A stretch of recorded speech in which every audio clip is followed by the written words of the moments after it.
Hey, how's it going? It's Wes here, aka Seahawktopmist Prime. This is the Seahawks Times, and thanks to you, this is now the fastest growing Seahawks channel on YouTube. And I had one commenter say, don't talk about your channel at all, just get right into football. So this video is just for you. Let's get to it. Anyways, the Seahawks just knocked off the Giants in what is a huge game for the Seattle Seahawks. Not only are they still first in the NFC West, but this, in my opinion, changes the entire narrative around the NFL. And even some narratives have changed for me in this game. I wanted to see Geno Smith beat a good defense in a fourth quarter by throwing the ball. And you know what? He did exactly that. This was a really aggressive game by our defense. Our defense has gone from last place in a lot of metrics to, over the past few weeks, first place, 0 to hero stuff. And that's amazing to see. So shout outs to Clint Hurt and the personnel, all really playing hard. Saquon Barkley is no easy task. And I wouldn't say they completely bottled him up, but we kept assignment and we gang tackled towards the ball and did what we had to do, limited Daniel Jones's runs. And guess what? They weren't able to throw. It kind of seems like Woolen's becoming a little bit of an island.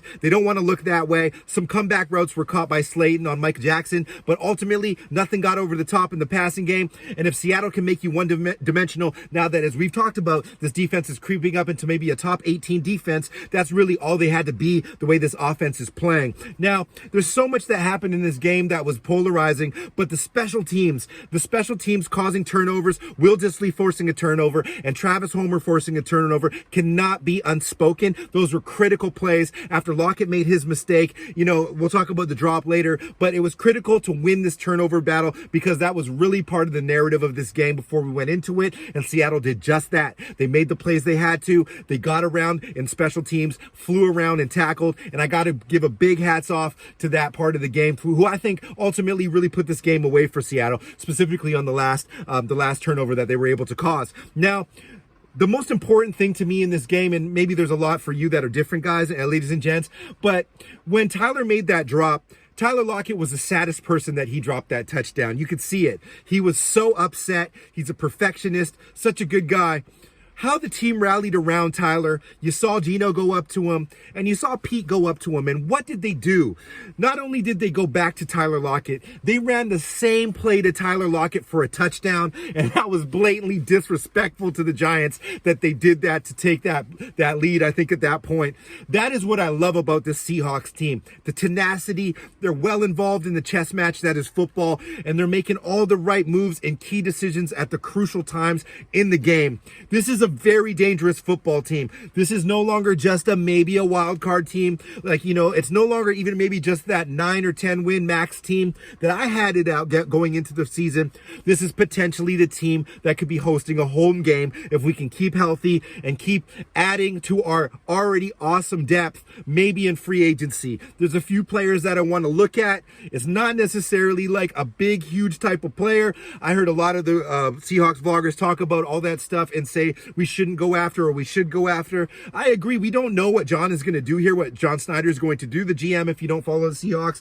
But I do think come Tuesday, we will have some new players on our roster with all the draft capital we have. I'll do a video analyzing maybe who I think those players are, but we can go after some weapons. We can go after O-line depth. We can go after some linebacker depth, and Barton still looks a bit lost to me in certain situations. That would be my first place to look. Not necessarily Roquan, but maybe somebody just of a more diverse caliber at the linebacker position to support there. But there's no real complete holes in this team, in my opinion. We were not able to knock it out of the park with Ken Walker III today, even though we had a really nice touchdown on what would look like a read option type of play.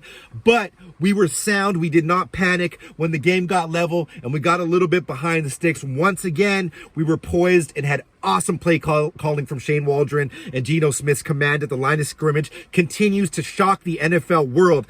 Now, this defense and what you're going to hear from the media in the upcoming weeks is that Seattle Seahawks are now actually a good team, not maybe they won't look at us like a contending team. They'll start picking apart our schedule and say that we've only done this, that, and the other thing. But let's look forward now. After this big win against the Giants, we have the Tampa Bay Buccaneers a little bit later and the Arizona Cardinals coming up here, who are both 3-5, pretty desperate teams, and they are not bad football teams. But winning this Giants game, I'm not going to say gave us a big buffer, but it was what needed to happen to change that NFL narrative and get us really far ahead of the sticks, so to speak, in terms of how the media and the world views us. And with that comes the occasional weird call, the weird bounce. It's just a strange synergy, whether you believe in that stuff or not, that happens. But we came out of this game without any really crazy injuries to my knowledge. Ryan Neal looked like he was banged up a bit. I saw Nwosu go down for a second, but come back in the game. But our key offensive weapons that we didn't think were going to play scored touchdowns. So, we had Tyler questionable play and we had DK questionable play. Both had really awesome games for us. So that was sneaky by Carroll to make it suspect that they were out. That kind of seems like it rattled the game plan for the New York Giants defense.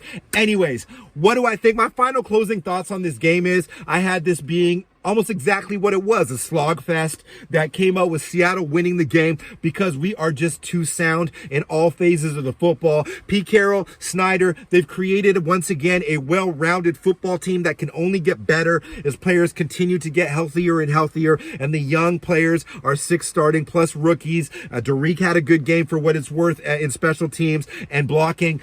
We can just keep getting better and better and adding to this momentum we have, and I'm really excited. And you guys saw my live stream or whatever. I'm really excited to be a Seahawks fan right now. And not a lot of X's and O's stuff. I never really get into that on this channel that often. I will start doing that. But shout outs to you in the comments. Let's talk about this game. What do you think were some of the things that went unnoticed today that really need to be highlighted? So much stuff here. Such a great game. And maybe I'll post a "You Lost to Uncle Will" meme. Much love and go Hawks.